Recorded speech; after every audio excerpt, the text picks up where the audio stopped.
এখন সন্ধে 6:30। সূর্যি খানিক আগেই পাটে বসেছে।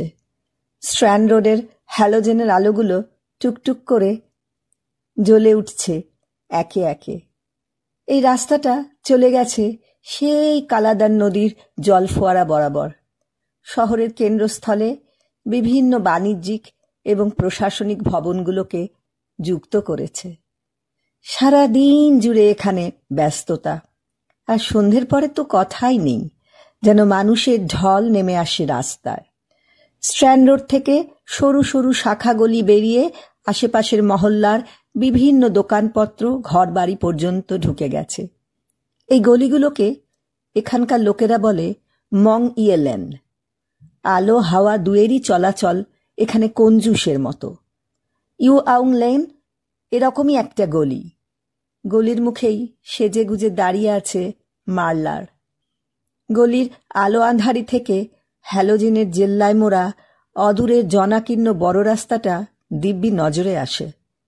শিকারী বেড়ালের মতো সেন দৃষ্টিতে ইতিউতি তাকাচ্ছে মারলার, যেমনটি তাকায় প্রতি সন্ধেতে সম্ভাব্য খদ্দেরের খোঁজে।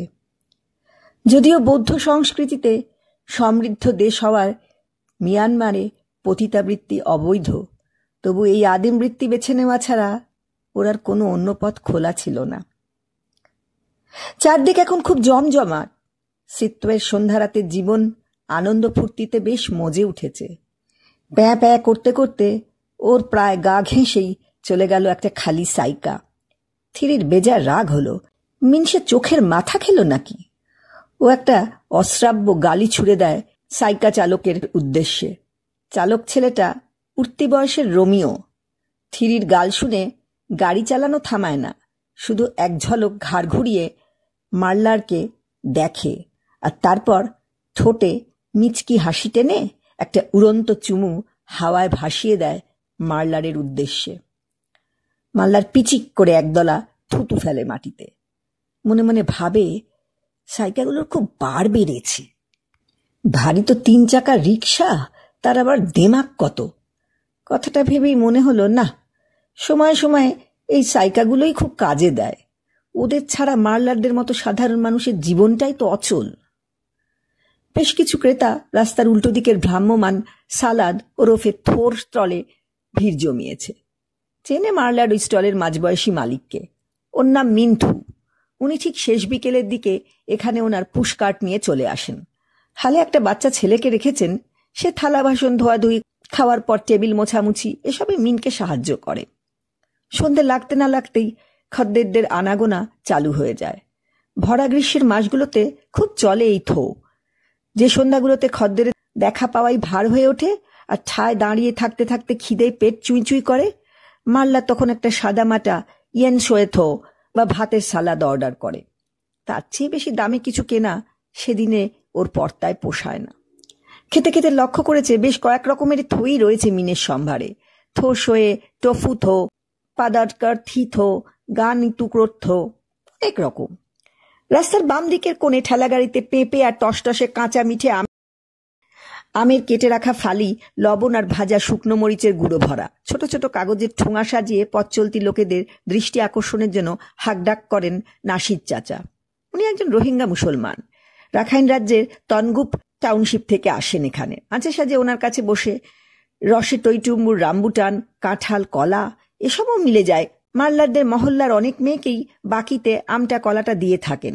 সময় সময় ওদের কাছ থেকে ফল ফলাদির দাম নেওয়ার সময় 10-20 পিয়াস ছাড়ও দিয়ে দেন। মানুষের শরীরে দয়া মায়া আছে। একটা আধবুড়ো লোক পান চিবোতে চিবোতে থিরির দিকেই বেশ কয়েকবার তাকালো। থিরিও প্রতিবারই মুচকি হেসে লোকটাকে ছোট্ট করে চোখ মেরে দিয়েছে। থিরির পাশে দাঁড়ানো জুবাইদা এখন কনুই দিয়ে থিরিকে একটু ঠেলে দিল।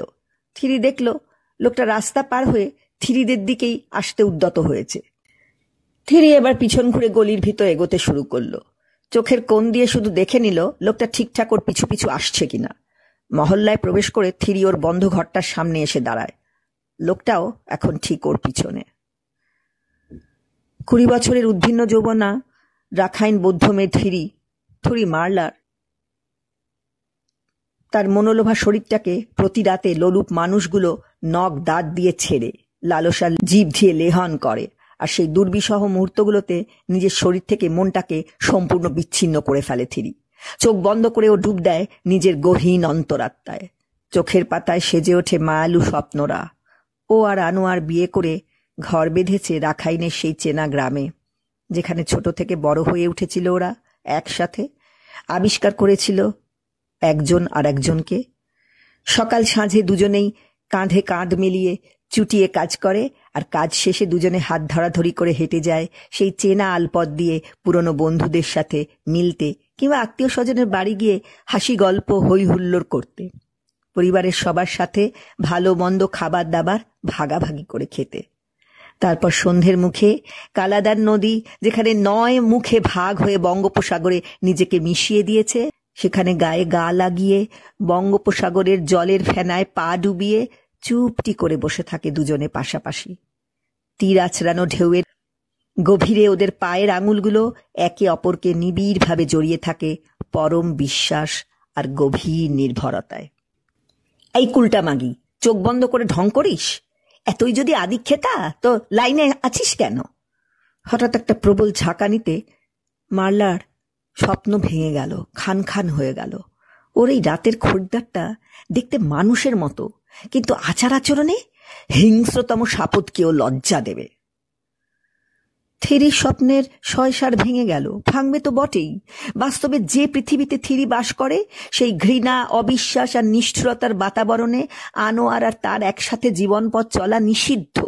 ধরা পড়লে ফল ভয়ঙ্কর। কারণ আনোয়ার একজন রোহিঙ্গা মুসলিম, আর থিরি এক বৌদ্ধ ধর্মাবলম্বী। আনোয়ারকে ভালোবেসে তার সাথে ঘর বেঁধে রাখাইনের রোহিঙ্গা গ্রামের আর 5টা বউয়ের মতো হিজাব নিকাব পরে সে রাতে ডাঙে খুশি মনে ঘরকন্না করতেই পারে। স্বেচ্ছায় স্বামীর ধর্মকে নিজের মনে করে মসজিদ দরগায় গিয়ে প্রার্থনা করতেই পারে। রোহিঙ্গা সমাজের কেউ কিছু বলবে না এতে। সম্ভবত তারা তাকে সাদরে নিজেদের একজন করেও নেবে। কিন্তু তার বৌদ্ধ সমাজ তাকে কোনো দিনও গ্রহণ করবে না। তার জীবনের প্রেমকে অনুমতি দেয় না তার দেশের সরকার, যারা রোহিঙ্গাদের ঘেন্না করে। শুধু তাই না, এই যে এই সিত্তোয় শহর, বৌদ্ধ রাজ্যের রাজধানী, নিজের বাসভূমি থেকে উৎখাত হয়ে যেখানে আজও ডেরা বেঁধেছে, সেই শহরই কি ওকে অনুমতি দেবে এক রোহিঙ্গা পুরুষের সহধর্মিণী হয়ে পথ হাঁটতে? না, কখনো না। সিত্তোয়ের চেক পয়েন্টে পেরিয়ে শহরে প্রবেশের আগেই ওকে তার হিজাব নিকাব সব খুলে ফেলে তার সন্তর্পণে লুকিয়ে রাখতে হবে শরীরের কোনো এক গুপ্ত গহ্বরে। ইসলামিক আবরণ এখানে নইব চ। যদি সেই নিয়ম উল্লঙ্ঘন করার ধৃষ্টতা দেখায়, ঠিক তক্ষুনি এবং তথাই কঠোর থেকে কঠোরতম শাস্তি মিলবে। চাই কি ধর থেকে ওর মুন্ডুটাই আলাদা করে দেওয়া হতে পারে। আশ্চর্য, যে ধর্মের প্রবক্তার মূল কথা অহিংসা, সহিষ্ণুতা আর শান্তি, সেই বুদ্ধের অনুসরণকারীরা কি করে এত বড় নরঘাতক জল্লাদ হয়ে উঠতে পারে? কিয়াতগুলো খাটের উপর ছুঁড়ে দিয়ে রক্তচোষাটা বেরিয়ে গেছে। থিরির তুলতুলে বুকের জায়গায় জায়গায় ছড়ে গিয়েছে, নীল হয়ে গিয়েছে। শখের বাজুটা টানাটানিতে ছেড়ে গিয়েছে। শরীরের আনাচে কানাচে শুধু ব্যথা আর রক্তের আঁশটে তামাটে গন্ধ। ঘরের দেওয়ালের দিকে শূন্য দৃষ্টিতে তাকিয়ে থাকতে থাকতে ভাবে সে, ওর জীবনটা যেন এখন কেবল চাঁদি ফাটা দগ্ধ দিনের যাপন। নিজের বাসভূমি থেকে, সমাজ থেকে সে তো কবেই নির্বাসিতা। লুকিয়ে চুরিয়ে নিজের জন্মদাত্রী মায়ের সাথে দেখা করতে যায়, তাও অত্যন্ত ভয়ে ভয়ে, পাছে কেউ দেখে ফেলে। আর আনোয়ার, সেও তো নিরুদ্দেশ। কোথায় তা কে জানে? তার খবর পাওয়ার কত না চেষ্টা করেছে থিরি। কানাঘুষে একবার শুনেছিল যে সে নাকি আর নেই এই তল্লাটে, কোন এক অচিন মুলুকে পালিয়ে গেছে। কোথায়? আফগানিস্তান, সৌদি আরব, পাকিস্তান, ভারত অথবা বাংলাদেশ, কে জানে। কোনো একটা দেশ হবে। কেন গেল সে? দেশে নাকি বিপ্লব আনবে বলে। জানে না থিরি কিসের সে বিপ্লব, কবেই বা আসবে সেই বিপ্লবের ক্ষণ, কি হবে সেই বিপ্লবের ফলে। হয়তো নতুন এক যুগের ভোর আসবে মায়ানমারে। জানে না থিরি, জানে না। একটু ধাতস্থ হতে মন তার অন্য আবর্তে চলাচল শুরু করলো। এই ভালো, আনোয়ার যদি আজ রাখাইনে ফিরেও বা আসতো, তাহলে কি সে সহ্য করতে পারতো আজকের এই থিরিকে, থুরি মারলারকে? সে কি মেনে নিত যে তার এক সময়ের প্রাণের দোসর আজ একটা অন্ধকারের জীব, যে প্রতি রাতে মুখে রং চং মেখে সম্পূর্ণ অচেনা পুরুষের দেহলগ্না হয়ে আমোদ প্রমোদ করে? শরীর বেচেই আজ তার অন্য সংস্থান হয়। আর ওদের বিয়ে, সেও তো এক আকাশ কুসুম রচনা। ওদের দুই সম্প্রদায়ের মধ্যে বিয়ে হওয়াটা একটা বিরল ঘটনা, আর কতটা ঝুঁকিপূর্ণ সেটা ওর চেয়ে আর ভালো কে জানে। শুধুমাত্র ভালোবাসার কারণেই আজ ওর জীবনটা লণ্ডভণ্ড। বিয়ে তো দুরস্ত। ও কোনোদিনও ওর সম্প্রদায়ের কাউকে জানাতেই পারবে না যে সে একজন রোহিঙ্গাকে বিয়ে করেছে, কারণ তারা জানলে তক্ষুনি থিরিকে মেরে ফেলবে। ওইভাবে লুকিয়ে ছুপিয়ে ওকে জীবন কাটাতে হবে না, তার চেয়ে মৃত্যুই ভালো। থিরি মাঝে মাঝে তার নিজের জীবনটাকে উল্টে পাল্টে দেখে আর ভাবে, এ কেমন বাঁচা তার, মৃত্যু কি এর চেয়েও ভারী? এভাবেই কি তার জীবনটা বয়ে যাবে? এসব ভাবনা মাথায় ঠাঁই নিলেই ধোঁয়া ধোঁয়া মন খারাপ বুকের মধ্যে সার বাঁধে, কিন্তু পেটের জ্বালার কাছে শোক ম্লান হয়ে যায়। খিদের যন্ত্রণা চেতনা ধুরধুরি নাড়িয়ে দেয়। দুঃখ সন্তাপ সব জলে ডুবিয়ে দিয়ে তাই ও বাজারে নিজেকে বেচতে এসেছে আজ।